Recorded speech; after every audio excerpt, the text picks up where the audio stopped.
There's a conspiracy theory online that your phone is listening to you. But is it? Or is it like everyone else you've ever loved, ignoring you in favour of something much better? Is it time to dust off your old Nokia 3210? In this video, I'm hoping to answer, can your phone listen to you? Why would it be listening to you? And what would it be doing with that data? But to start with, we need to answer the question, are social media apps listening to us? Part 1. What do the tech giants say? All of the usual suspects have been asked about this and their answers are pretty unanimous. Facebook? No. Instagram? No. Apple? No. Google? No. MySpace? Why so shady, Tom? I thought we were friends. You were in my MySpace top 8, man. Sorry. All of the apps these companies make ask for microphone permissions when you install them, which seems fair, right? If you want to make phone calls on Facebook or WhatsApp, you need audio. If you want to make a video using Instagram, you need audio. Both Google and Amazon have admitted that their hardware devices are constantly listening out for trigger words, and when you say the trigger word, they do record what you say directly after it. They've also admitted that in theory, their devices could listen and record every word of your conversation. However, that feature isn't currently enabled. In the same way, Jeff Bezos could sell off all his shares in Amazon and solve world hunger with all those billions, but his social conscience isn't enabled right now. So yes, they have the technical means to listen into our conversations. That's the official line. Now let's put our tinfoil hats on. Part 2. Are they listening? Yes. No. Maybe. I don't know. Can you repeat the question? Oh, whoa. It's not the time for that. It's all of the above. I'll explain. Yes. Smartphones do pick up audio from your environment, but don't actively listen. And as my therapist constantly reminds me, there is a big difference between hearing words and understanding what's been said. So unless you start all of your conversations with, "Hey Siri, OK Google," or Alexa, you don't have to worry about any of these companies listening in on your conversations through your phone. After all three of those companies get more accurate information about you from other parts of the internet. We'll get to that later on in the video. However, Alexa has previously recorded a private conversation between two people and then accidentally emailed it to one of their contacts. Alexa, why you gotta play us like that? Bitch please, you knew what you were getting when you brought me. Fair enough. Amazon later claimed the device must have woken up because it thought it heard a word that sounded a bit like Alexa. Like Bolexa? That's the kind of excuse you'd expect a 5-year-old to come up with when you've caught them swearing in a playground. When asked why Alexa would email the recordings to a contact, an Amazon representative said, look over there, we've got some great offers on Prime. So what nefarious reasons could they be using your microphone permissions for? Here's 2 totally normal examples that won't alarm anyone. Famously, and by famously I mean it was even surprising for a nerd like me, Spanish football league La Liga released a free app which asked for microphone permissions. The app, which was downloaded 4 million times, was used to spy on bars showing the football game without paying the license fee and fining them. Good news, for doing this La Liga was fined €250,000. Bad news, they profoundly disagreed with this decision. And secondly, ultrasonic beacons, which are sounds in adverts and TV shows which we can't hear, but our phones can. They're used in theory to track where and when we come into contact with media that's harder to track than a website or an app. A New York Times article uncovered that many apps, including games for children, have software called Alfonso installed in them. Alfonso claims to listen to your TV, but not human speech. You know, like your dad when he comes home to his loveless marriage. If you watch an advert on TV, Alfonso will hear that and then alert the brand. The brand will then be given the opportunity to buy an ad in an app on your specific phone. This is both impressive and creepy, not unlike every plot point that revolves around Howard in The Big Bang Theory. Although this technology does exist, for the most part it isn't being used, but you asked what they might be doing, not what they actually are doing. Have you ever had a conversation with another human being? Lucky you. It's full of waffle, small talk, anecdotes that don't go anywhere, and that's just your mum trying to get your dad's attention away from the TV in their loveless marriage. You already give social media sites and search engines far more accurate information about yourself than any conversation would reveal. They already know you through the actions on their website, the data on your phone, or third-party data they pull in from other websites and apps. When you search on Facebook or Google, you type in the keyword you're looking for. When you talk to people, you might also use those keywords. But given how consistently bad AI is at the moment at listening to accents and understanding voices, it's incredibly unlikely they're going to get more information out of your conversation than they already get out of the keywords you type into their platform. Siri. Siri. Hello Siri. The job of surveillance capitalism is to harvest data to build a profile on a person to either predict their future actions or influence them. In order to do that, they need the most accurate data possible. And right now, our conversations aren't it.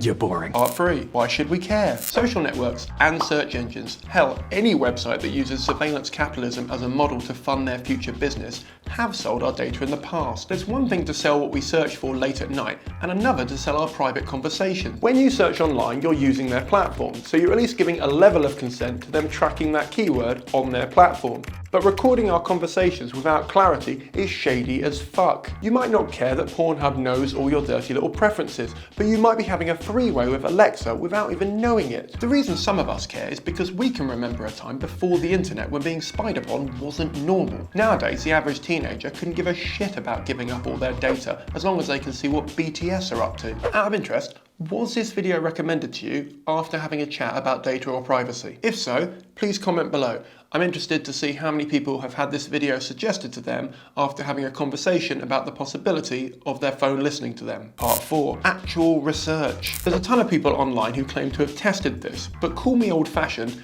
I don't think they were under lab conditions or that rigorous. Cybersecurity firm Wandera set up 2 phones. 2 phones? Really? I've got 3 phones in this flat. I could do a more comprehensive study in my pants. They set up 2 phones. One was in a silent room and the other was in a room listening to dog food adverts for 30 minutes a day for 3 days. They found nothing to suggest that our phones were activating the microphone or transferring data in response to sound. In another experiment conducted by David Chofness, Associate Professor of Computer Science at Northeastern University, took a year to investigate 17,000 of the most popular Android apps. This is more like it. A real professor at a real university. Not Barry down the beer garden telling you he really knows what's going on at Google. His conclusion was no, the mics aren't listening in. And not because they can't, but because it's the most inefficient way to get your data to serve you better adverts. Carlsberg don't do conspiracy theories, but if they did, Barry would be all over them. Part 5. So are they listening? Can they listen? Yes. Are they listening? Probably not. At this point, if Facebook came forward and said, yes, we have been listening to your conversations, it would be a PR nightmare of Chernobyl proportions, actually likely to stop people from using the site, finally. In reality, surveillance capitalism and the way our data is harvested is way more complicated than any of us know or care about. Like, for a second, let's think about the average story of how someone would tell you that their phone has been listening into them. You've heard it before. Oh my days, I was talking to my friend. I'm assuming this was in person and face to face? Well, yeah. Well, Facebook has confirmed that it uses the tech in your phone to identify people who are nearby who also have their app installed on the phone. It uses that information to largely power its people you might know feature. But if it already knows your friends, it might be that your friend has Googled something and it's assuming that you might be interested in it as well. Well, yeah, it could be that, but just let me finish, right? So I was talking to Gary. Now, he just got back from a 2-week holiday at Disneyland. Now, I've never Googled Disney. Can I stop you there? You don't have to have Googled it. Facebook and Google have a profile on you and a profile on people like you. And as a result, they might have seen a spike in interest in people like you Googling Disney and assumed that you might also be interested in that. And that's why you're getting the advert. But I'm sorry, carry on with your story. All right, smartass, explain this. Immediately after he said Disney, I checked my phone. I'd explain that as rude. I mean, how bored were you during your friend's story about their holiday that you felt the need to check Twitter, I'm assuming? No, I was just checking to see if there was an advert. And boom, there was. Coincidence? I think not. I mean, yeah, it might just be a coincidence. Like, Disney might have just bought a load of adverts and you happen to fit into their target demographic. And if your friend hadn't brought up his holiday, you might have never have noticed the advert in the first place. The problem we've got is that these websites aren't clear on the data they're collecting or how they're using it to create a profile on us or how advertisers will use that data to target us. As a result, things will look like a coincidence, but in reality, they're just incredibly creepy in a completely different way. Bet you're fun at parties. I don't get invited to many. People love a conspiracy theory, especially for something we can't explain. This goes back thousands of years to when we used to think the sun was being taken away from us, right up to today when we wish the sun would go away and stop printing lies. The problem is we trust social media sites about as much as we trust politicians.